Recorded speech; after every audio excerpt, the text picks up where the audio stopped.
ఈరోజు మనం ప్రభుత్వం కొన్ని పథకాలు మనకి అందిస్తూ ఉంటుంది. సో ముఖ్యంగా ఆర్థిక సేవలకు సంబంధించి కూడా ప్రభుత్వం కొన్ని పథకాలను అందిస్తూ ఉంటుంది. మధ్యతరగతి కుటుంబాలకి ఈ పథకాలు చాలా బ్యాక్ బోన్గా ఉంటాయి. సో వాళ్ళ యొక్క ఆర్థిక స్థితిని అప్లిఫ్ట్ చేయడానికి చాలా ఉపయోగపడుతూ ఉంటాయి. కానీ చాలామందికి అవగాహన లేక కుటుంబాలకి మధ్యతరగతి కుటుంబాలకి కాకుండా పేదవారికి కూడా ఈ పథకాల గురించి అవగాహన లేక చాలామంది నష్టపోతున్నటువంటి వాళ్ళు ఉన్నారు. సో అందుకే ఈరోజు క్లియర్గా ఈ ఫినాన్షియల్ లిటరసీ కార్యక్రమంలో భాగంగా ముఖ్యంగా ఆర్థిక సేవలకు సంబంధించి ప్రభుత్వం మనకిస్తున్నటువంటి పథకాలకు సంబంధించిన విషయాలన్నీ కూడా మీకు క్లియర్గా తెలియజేసే ప్రయత్నం నేను చేస్తాను. సో ఈరోజు ఆ విషయాలన్నింటి గురించి మీకు చెప్పడానికి మనతో పాటు స్టూడియోలో ఉన్నారు మహేష్ గారు, ఫినాన్షియల్ ఎడ్యుకేటర్. సో ఆయన్ని ముందుగా వెల్కమ్ చేద్దాం. Welcome sir. Thank you sir.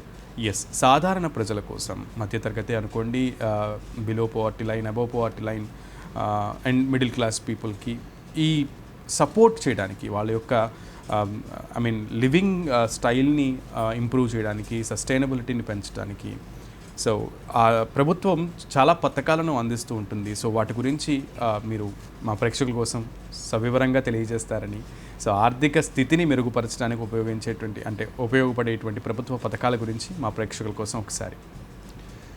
ముఖ్యంగా మధ్యతరగతి ప్రజలు లేదా దిగువ మధ్యతరగతి ప్రజలకు ఉపయోగపడేటువంటి అనేక రకాల పథకాలను ఈరోజు కేంద్ర ప్రభుత్వం ప్రవేశపెట్టడం జరిగిందండి. కాబట్టి వాటి అన్నిటికీ సంబంధించినటువంటి అవగాహన లేకపోవడం వల్ల వాటి వల్ల వచ్చేటువంటి ప్రయోజనాన్ని పొందలేకపోతున్నారండి. కాబట్టి వాటికి సంబంధించిన పూర్తి ఇన్ఫర్మేషన్ తెలుసుకోవాల్సినటువంటి అవసరం చాలా ఉంది.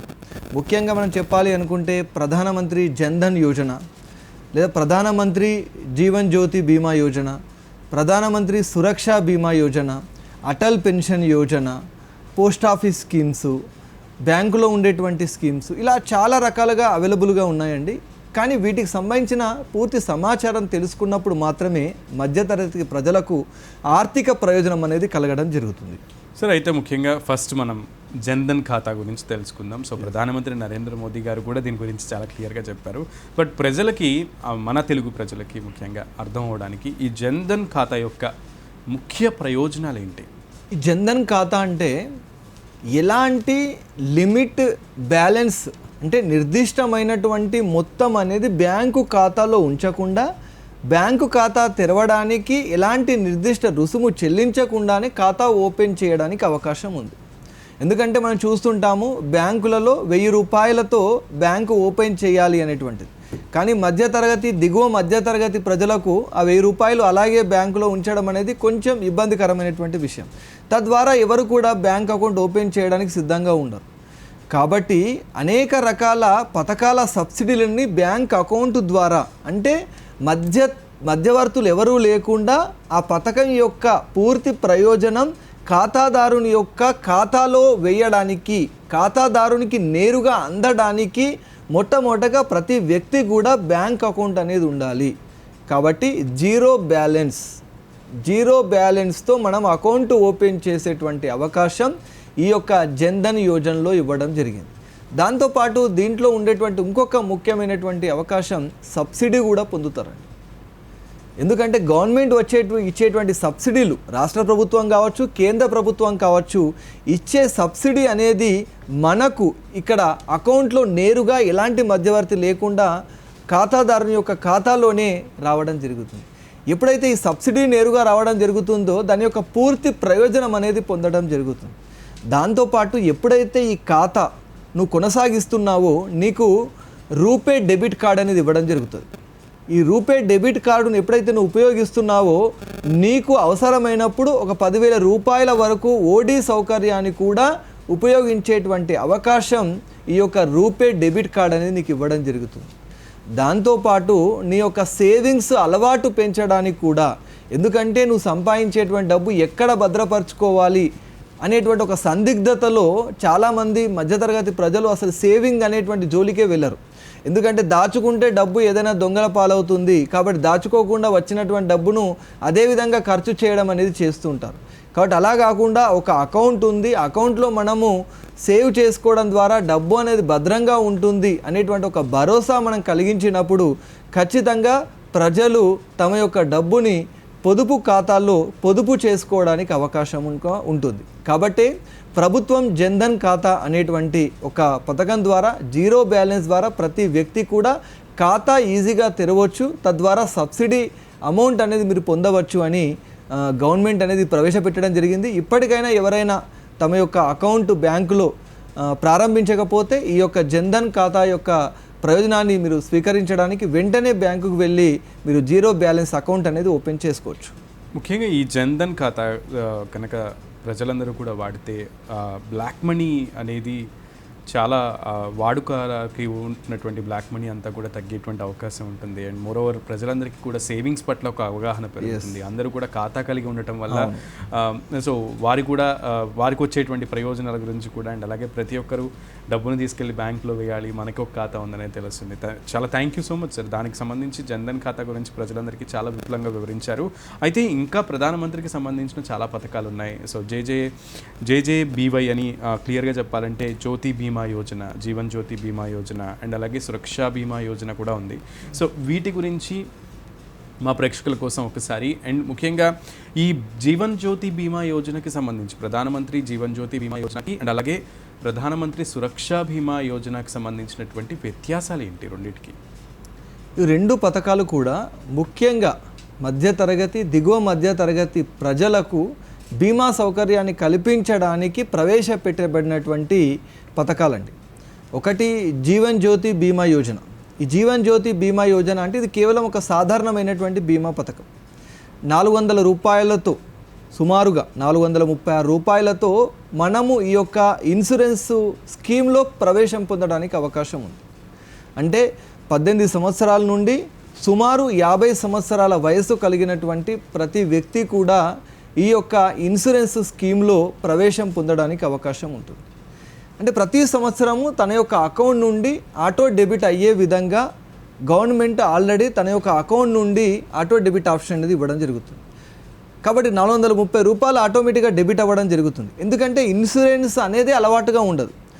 ఎవరు కూడా వీళ్ళ దగ్గరికి ఇన్సూరెన్స్ ఏజెంట్స్ వెళ్ళడం జరగదు, వీళ్ళ దగ్గర పాలసీ తీసుకోవడం అనేది జరగదు, వీళ్ళు ఏ యొక్క ఇన్సూరెన్స్ ఏజెంట్ని కూడా సంప్రదించడం అనేది జరగదు. కాబట్టి 1000 రూపాయలు పే చేసేటువంటి అవకాశం కూడా ఈరోజు దిగువ మధ్యతరగతి ప్రజలకు అనేది ఆ యొక్క ఆర్థిక సామర్థ్యం అనేది లేదు, అంత ఆదాయాన్ని వాళ్ళు సంపాదించేటువంటి స్థితిలో లేరు.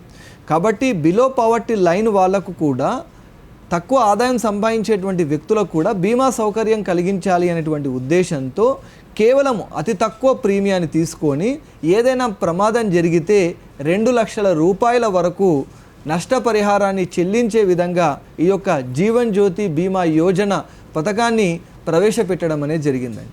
ఎందుకంటే ఈ యొక్క బీమా సౌకర్యం ఎప్పుడైతే కలిగి ఉంటామో తక్కువ మొత్తం, కేవలం ఒక 436 రూపాయలు చెల్లించడం ద్వారా 2 లక్షల రూపాయల నష్టపరిహారం పొందడానికి అనువైనటువంటి బీమా సౌకర్యం ఈ యొక్క పథకంలో ఇవ్వడం జరిగింది. ఇంకొక పథకం మీరు చెప్పారు సురక్ష బీమా యోజన. ఎస్, ప్రధానమంత్రి సురక్ష బీమా యోజన. ఈ యొక్క పథకం ఏంటంటే ఇది ప్రమాద బీమా, అంటే యాక్సిడెంటల్ ఇన్సూరెన్స్ క్లెయిమ్ ఇచ్చేటువంటి యోజన. అంటే ఏదైనా ప్రమాదం జరిగినప్పుడు, అనుకోని కారణాల వల్ల ఏదైనా ప్రమాదం జరిగినప్పుడు మాత్రమే ఈ యొక్క పాలసీ ద్వారా కుటుంబ సభ్యులకు నష్టపరిహారం అనేది ఇవ్వడం జరుగుతుంది. దీని యొక్క ప్రీమియం కేవలం 20 రూపాయలే అండి. సంవత్సరానికి కేవలం 20 రూపాయలు మాత్రమే ఆటో డెబిట్ సిస్టమ్ ద్వారా ఖాతాదారుని యొక్క ఖాతా నుండి ఈ యొక్క పాలసీ ప్రీమియం అనేది బ్యాంకులు చెల్లించడం జరుగుతుంది. అంటే కనీస 20 రూపాయలు మనము చెల్లించడం ద్వారా ఒక 2 లక్షల రూపాయల వరకు, ఒకవేళ ఏదైనా ప్రమాదం జరిగి అంగవైకల్యం ఏర్పడితే 1 లక్ష రూపాయల వరకు, లేదా పూర్తి అంగవైకల్యం ఏర్పడినా లేదా మరణించిన 2 లక్షల రూపాయల వరకు నష్టపరిహారం పొందడానికి అవకాశం ఉంటుంది. కాబట్టి మీరు చెప్పినట్టుగా బిలో పావర్టీ లైన్ కలిగినటువంటి వ్యక్తులందరూ కూడా ఈ బీమా సౌకర్యాన్ని ఉపయోగించుకోవాలి. అదేవిధంగా తమ యొక్క అనుకోని ప్రమాదాల నుండి వాళ్ళు రక్షణ పొందాలి అనేటువంటి ఉద్దేశంతో కేంద్ర ప్రభుత్వము ఈ 2 పథకాలని ప్రవేశపెట్టడం జరిగింది.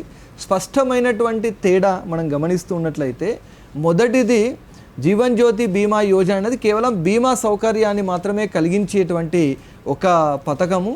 ఇక్కడ సురక్ష బీమా యోజన పథకాన్ని మనం పరిశీలిస్తే ఇది యాక్సిడెంటల్ ఇన్సూరెన్స్, అంటే ప్రమాదానికి సంబంధించినటువంటి నష్టాలు జరిగినప్పుడు నష్టపరిహారాన్ని ఇచ్చేటువంటి ఒక పథకం అండి. సరే, ఇంకొక స్కీమ్ కూడా ఉంది, ఏపీవై అని, అటల్ పెన్షన్ యోజన. సో ఈ అటల్ పెన్షన్ యోజన ఎవరి కోసం రూపొందించబడింది అండ్ అలాగే ఇది ఎలా పనిచేస్తూ ఉంటుంది? మనం చూస్తున్నట్టే సునీల్ గారు, సంఘటిత రంగాల్లో పనిచేసే వాళ్ళందరికీ కూడా ఈరోజు పెన్షన్ అనేది అవైలబుల్గా ఉంది.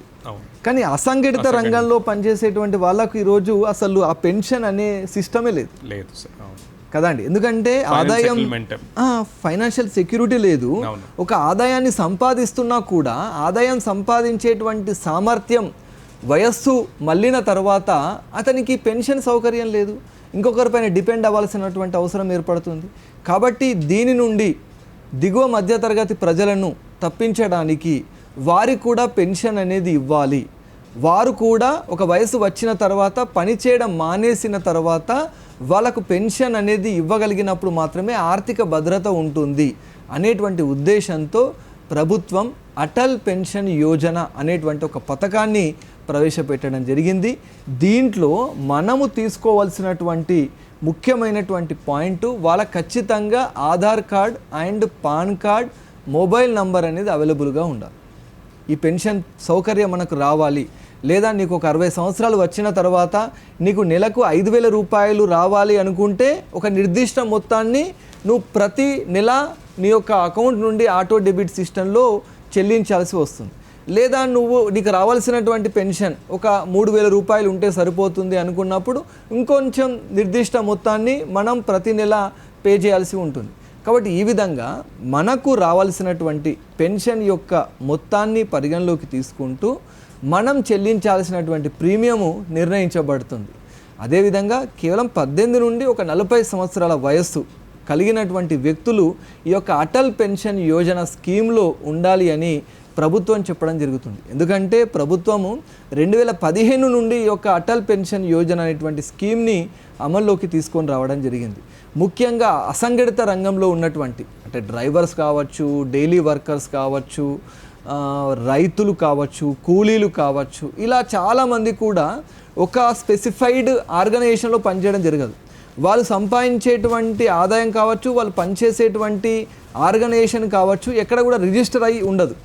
కాబట్టి వీళ్ళందరికీ కూడా పెన్షన్ సౌకర్యం కల్పించాలి, వీళ్ళకు కూడా ఆర్థిక భద్రత కల్పించాలి అనేటువంటి ఉద్దేశంతో ప్రభుత్వం ఈ యొక్క అటల్ పెన్షన్ యోజన అనేటువంటి పథకాన్ని ఇవ్వడం జరిగింది. సార్, అలాగే భారతదేశంలోని ఆడపిల్లలకి, ముఖ్యంగా స్త్రీలందరికీ, అమ్మాయిలకి వారి యొక్క బంగారు భవిష్యత్తుకై ఒక పథకాన్ని తీసుకొచ్చింది కేంద్ర ప్రభుత్వం, అదే సుకన్య సమృద్ధి యోజన. సో ఈ సుకన్య సమృద్ధి యోజన అంటే ఏంటి అండ్ ఇది అమ్మాయిలకు ఎలా ఉపయోగకరంగా ఉంటుంది? ఈ పథకాన్ని మనం పొందడం ఎలా, ఇందులో జాయిన్ అవ్వడం ఎలా?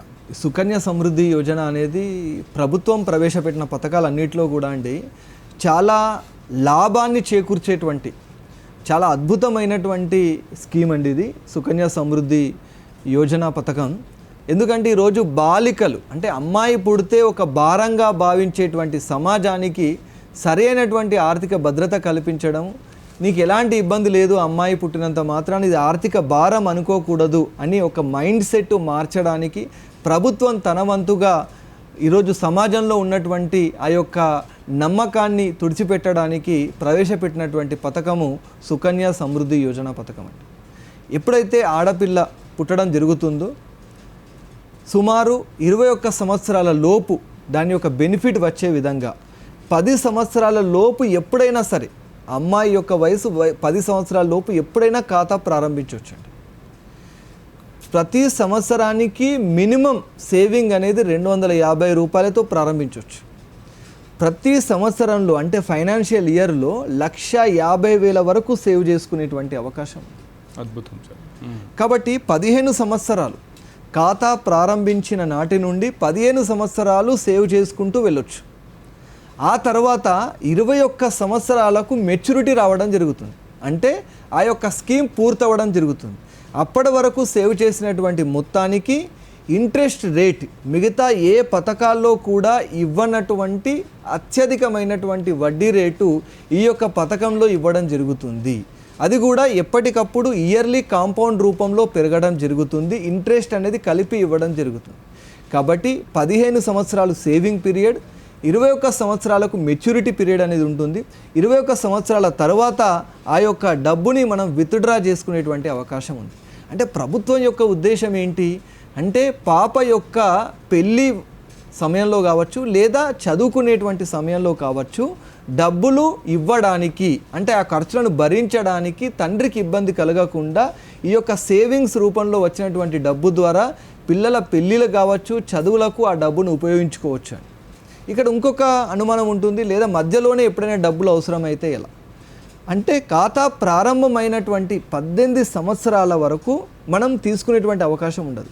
కానీ 18 సంవత్సరాల్లో ఒక పార్షియల్ అమౌంట్ పాక్షికంగా తను సేవ్ చేసినటువంటి డబ్బును తీసుకునేటువంటి అవకాశం ఉంటుంది. 21 సంవత్సరాల తర్వాత పూర్తిగా అప్పటి వరకు సేవ్ చేసుకునేటువంటి మొత్తాన్ని విత్డ్రా చేసుకునేటువంటి అవకాశం ప్రభుత్వం ఈ పథకంలో కల్పించడం జరిగింది. కాబట్టి ఆడపిల్లల తండ్రులు కుటుంబంలో ఉన్నటువంటి గరిష్టంగా 2 ఆడపిల్లల పేరు మీద ఈ యొక్క సుకన్య సమృద్ధి పథకాన్ని పోస్ట్ ఆఫీస్ లేదా బ్యాంకు ద్వారా ఓపెన్ చేయడానికి అవకాశం ఉంది. 1,50,000 వరకు ప్రతి సంవత్సరము మీరు మీ యొక్క పిల్లల పేరు మీద సేవ్ చేసుకోవచ్చు. లాంగ్ టర్మ్లో అంటే కొన్ని సంవత్సరాలుగా పాప వయస్సు పెద్దయ్యాక అంటే 21 సంవత్సరాలు వచ్చేంత వరకు మీ సేవింగ్స్ని ఇంప్లిమెంట్ చేసుకొని ఆ తర్వాత ఉండేటువంటి ఆర్థిక అవసరాలని మనం తీర్చడానికి ఈ యొక్క పథకం అనేది అద్భుతంగా రూపకల్పన చేయడం జరిగింది. కాబట్టి ప్రతి ఆడపిల్ల తండ్రి ఈ యొక్క ఖాతాలో ఉన్నటువంటి బెనిఫిట్స్ని పొందాలి అంటే ఖచ్చితంగా ఈ యొక్క పథకంలో మీ యొక్క పాప పేరును నమోదు చేయించాల్సినటువంటి అవసరం ఉంది. సార్ అలాగే ముఖ్యంగా పోస్ట్ ఆఫీస్ సేవింగ్స్ స్కీమ్స్ అన్నీ కూడా ఎందుకు అంత సురక్షితమైనవిగా భావించబడుతూ ఉంటాయి? ఎందుకంటే ఇది సెంట్రల్ గవర్నమెంట్ ఆధ్వర్యంలో నడపబడేటువంటి సంస్థ. ముఖ్యంగా ఏంటంటే ఇక్కడ ఆర్థిక భద్రత ఉంటుంది, ఆర్థిక భరోసా అనేది ఇవ్వడం జరుగుతుంది, దాంతోపాటు పూర్తి రక్షణ ఉంటుంది. అదేవిధంగా ఇప్పుడు పోస్ట్ ఆఫీస్లో మనం చూస్తున్నట్లయితే పొదుపు అలవాటు చేయడానికి ముఖ్యంగా కిసాన్ వికాస్ పత్రం ఉంటుంది. దీంట్లో మనం ప్రతి సంవత్సరము మనం చెల్లించేటువంటి సేవింగ్స్ మొత్తము డబ్బులు ఇవ్వడం జరుగుతుందండి. అంటే ఒక నిర్దిష్టంగా 9 లేదా 10 సంవత్సరాలకు మీరు పే చేసినటువంటి డబ్బంతా కూడా డబుల్ చేయడం జరుగుతుంది. అదేవిధంగా పోస్ట్ ఆఫీస్ సేవింగ్ స్కీమ్ అనేది ఒకటి ఉంటుంది. ఆ పోస్ట్ ఆఫీస్ సేవింగ్ స్కీమ్లో మనం పే చేసేటువంటి డబ్బు నిర్ణీతంగా 1,000 రూపాయల నుండి ప్రారంభమై 5,000 రూపాయల వరకు మనం కట్టినటువంటి అమౌంట్ని మళ్ళీ మనకు తిరిగి చక్కని వడ్డీ రూపంలో మనకు తిరిగి ఇవ్వడం అనేది జరుగుతూ ఉంటుంది. కాబట్టి మనం ఎక్కడైనా సరే మధ్యతరగతి ప్రజలు ఏ యొక్క ప్రైవేట్ కావచ్చు లేదంటే ఎక్కువ రిటర్న్స్ ఇచ్చేటువంటి స్కీమ్లోకి వెళ్ళకుండా భద్రంగా ఉండేటువంటి పోస్ట్ ఆఫీస్ స్కీమ్స్లో మనము మన యొక్క హార్డ్ మనీ అంటే మన యొక్క కష్టార్జితాన్ని దాంట్లో సేవ్ చేసుకోవడం ద్వారా మంచి బెనిఫిట్ పొందేటువంటి అవకాశం ఉంది. దాంట్లో ముఖ్యంగా 2 post office saving scheme and Kisan Vikas పత్ర ఈ 2 కూడా చాలా ముఖ్యమైనటువంటి మంచి రిటర్న్స్ ఇచ్చేటువంటి అవకాశం ఉన్నవి. దీన్ని ఏ యొక్క మధ్యతరగతి ప్రజలు దీన్ని మిస్ చేయకుండా దీంట్లో సేవ్ చేయడానికి ప్రయత్నం చేయాలి. మొదటగా దీంట్లో ఉన్నటువంటి బెనిఫిట్స్ తెలుసుకోండి క్షుణ్ణంగా, ఆ తర్వాత దాంట్లో సేవ్ చేయడం అనేది ప్రారంభించండి. సార్ అయితే ప్రభుత్వ పథకాల గురించి ప్రజలకు ఎందుకు సరైన అవగాహన ఉండడం చాలా అత్యవసరం, దాని గురించి ఏం చెప్తారు? ప్రభుత్వము ప్రతి వ్యక్తికి ఉపయోగపడే విధంగా మాత్రమే వీటన్నిటిని మనకు అందించడం జరుగుతుంది. కానీ దీంట్లో ఉండేటువంటి బెనిఫిట్స్ మనం తీసుకుంటే ఇటు పెన్షన్ యోజన కావచ్చు, లేదా సురక్షా బీమా యోజన, జీవన్ జ్యోతి బీమా యోజన, ఇవన్నీ కూడా ఏంటి ఆర్థిక భద్రత కల్పించేవి. డబ్బు అనేది మనకి ఏదైనా ఒక సందర్భంలో సడన్గా అవసరమైనప్పుడు దాని యొక్క ఆర్థిక అవసరాలు తీర్చగలగాలి అంటే ముందుగా దానికి ఆర్థిక ప్రణాళిక ఫైనాన్షియల్ ప్లానింగ్ అనేది అవసరం. దానికి సంబంధించి అనేక రకాల పథకాలను ఈరోజు ప్రభుత్వం ప్రవేశపెట్టింది. కానీ దానికి సంబంధించిన అవగాహన లేకుండా ఒకేసారి డబ్బు అవసరమైనప్పుడు లేదా నాకు పెన్షన్ లేదనో నా యొక్క పిల్లలకు చదువులు చదివించడానికి నా దగ్గర సరైనటువంటి డబ్బు లేదనో బాధపడుతుంటారు. కాబట్టి ఎలాంటి ఆర్థిక ప్రగతి లేకుండా ఎలాంటి ఆర్థిక నష్టం లేకుండా ఈరోజు జనాలు ఉంటున్నారు అంటే కారణం ప్రభుత్వ పథకాలని పరిగణలోకి తీసుకోవాలి. సార్ అయితే ప్రభుత్వ పెన్షన్ పథకాలు రిటైర్మెంట్ ప్లానింగ్లో ఎక్కువగా ఎలా సహాయపడుతూ ఉంటాయి? మధ్యతరగతి ప్రజలు మనం చూసుకున్నట్లయితే ఏ ఒక్క రెప్యూటెడ్ కంపెనీలో వర్క్ చేయడం ఉంది. కాబట్టి ఒక లైఫ్ టైం పూర్తయిన తర్వాత 60-61 సంవత్సరాలు పూర్తయిన తర్వాత వాళ్ళ యొక్క శారీరక సామర్థ్యం కూడా తక్కువైపోతుంటుంది. వాళ్ళు పనిచేసేటువంటి సామర్థ్యం ఉండదు. లేదా అప్పటి వరకు పనిచేసినటువంటి కంపెనీ ఏదైనా పెన్షన్ సౌకర్యం ఇస్తుందా అంటే అలాంటి పెన్షన్ సౌకర్యం కూడా ఉండదు. కాబట్టి ప్రభుత్వం కల్పించేటువంటి ఈ యొక్క ముఖ్యంగా అటల్ పెన్షన్ యోజన ఇది అసంఘటిత రంగంలో పనిచేసేటువంటి ప్రతి వ్యక్తికి ఉపయోగపడుతుంది. కాబట్టి ప్రతి వ్యక్తి కూడా తాను రాబోయే రోజుల్లో ఒకవేళ పనిచేసేటువంటి సమయము సామర్థ్యము లేనప్పుడు తన యొక్క దినసరి అవసరాలు తీర్చడానికి ఎంత పెన్షన్ వస్తే బాగుంటుందో నిర్ణయించుకొని తదనుగుణంగా ఇప్పటి నుండే ఆ యొక్క పెన్షన్ స్కీమ్లో ప్రతి నెల సేవ్ చేయడం అనేది ఖచ్చితంగా చాలా ముఖ్యమైనటువంటి అంశం. దీన్ని మనం తెలుసుకొని ఇంప్లిమెంట్ చేయడం ద్వారా భవిష్యత్తులో ఎవరిపైన ఆర్థికంగా ఆధారపడాల్సినటువంటి అవసరం లేదు. మన కాళ్ళపైన మనము మన యొక్క ఖర్చులను భరించడానికి అవకాశం ఉంటుంది. Sir thank you so much sir. నిజంగా సాధారణ ప్రజలు, మధ్యతరగతి ప్రజలు ఈ ప్రభుత్వ పథకాలకు సంబంధించి అవగాహన కలిగి ఉండి ముందుకు వెళ్తే కనుక, పథకాలను సద్వినియోగం చేసుకుంటూ ముందుకు వెళ్తే కనుక సత్ఫలితాలను పొందేటువంటి ఆస్కారం ఉంటుంది. లాంగ్ రన్లో ఇబ్బంది పడకుండా అన్సర్టైనిటీ, లైఫ్ ఈజ్, మీరు అన్నట్లుగా లైఫ్ ఈజ్ ఎప్పుడూ కూడా అన్సర్టైన్గానే ఉంటుంది కాబట్టి అటువంటి సందర్భాల్లో ఈ పథకాలు మనకి చాలా ఉపయుక్తంగా ఉంటాయి.